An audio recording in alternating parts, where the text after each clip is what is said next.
মুন্সিগঞ্জের গজেরা বাইরা life insurance company নামে একটি বীমা কোম্পানির বিরুদ্ধে কোটি টাকার উপরে আত্মসাতের অভিযোগে মানববন্ধন ও বিক্ষোভ কর্মসূচি পালন করেছেন ভুক্তভোগী গ্রাহকরা। পরে ভারপ্রাপ্ত ইউনিয়ন চেয়ারম্যান সাইফুল ইসলামের কাছে প্রতিকারের দাবিতে লিখিত অভিযোগ করেন ভুক্তভোগীরা।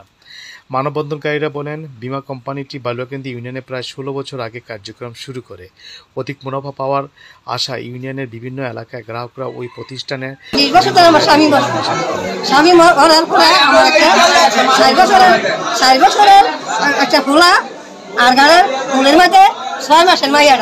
তুই আমার স্বামী মরছে মতন আমি এই ভিক্ষা করছি আর আমার বুকের ভাড়া করেছি আর গানের এই ডিবুজি টানছি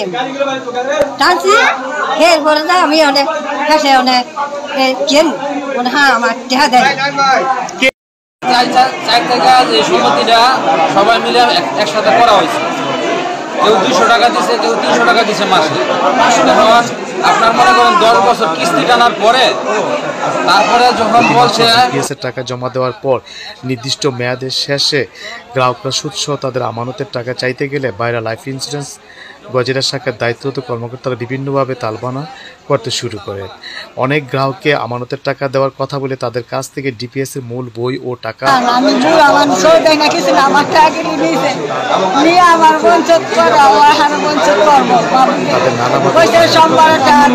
তাদের